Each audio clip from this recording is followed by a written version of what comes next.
हमारे ऊपर प्रभु की कृपा है ये हम कैसे पहचाने? तो ये 8 लक्षण प्रकट होने लगते हैं जिस पर हरिजू की प्रियाजू की कृपा है। पहला, घोर अपराध करने वाले के प्रति भी दया की भावना, शांति पहला लक्षण है। भाव में भी पहले शांत भाव है। हमारे ऊपर श्री हरिजू की कृपा है, इसकी पहचान ये 8 लक्षण। पहला, शांति, अर्थात घोर अपराधी के प्रति भी गुस्सा ना क्षमा करना, ये हरि की कृपा का लक्षण है। देख लो भाई, घोर अपराधी शब्द तो जाने दो, जरा सा प्रतिकूल हो जाए तो लाख समझाओ पर भ्रकुटी तनी रहती है। भला ऐसा है?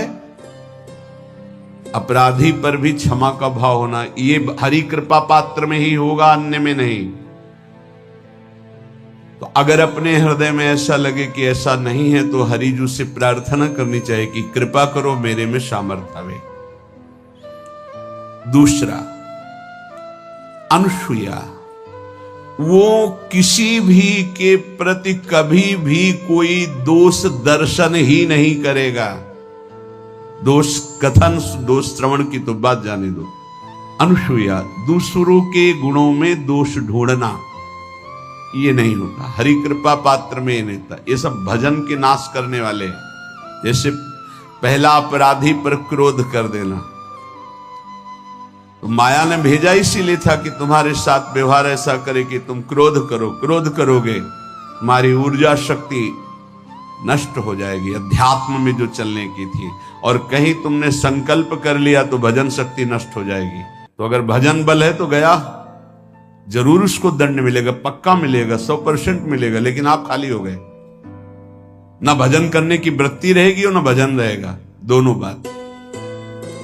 अनुसूया, किसी के सद्गुणों में दोष देखना, गुणों में दोष ढूंढना, ये हरि कृपा पात्र में नहीं होता।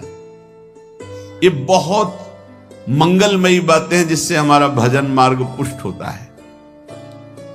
तीसरा, वो बाहर से और भीतर से पवित्र रहता है, हरि कृपा पात्र।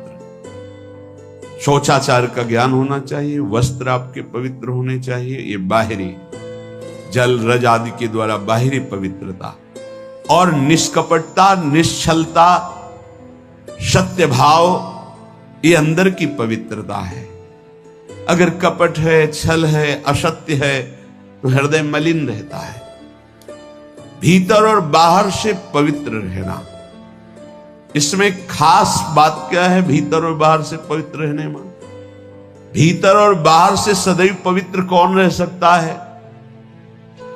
तो बोले जो पुंडरीकाक्ष भगवान श्री हरि का, प्रियाजू का स्मरण करता रहता है, वो शवायाभ्यंतर शुचि, वो बाह्य और अभ्यंतर दोनों से पावन रहता है। तीसरी जो कृपा का लक्षण है, अर्थात वो सदैव भगवत चिंतन परायण, शौचाचार का पालन करने वाला।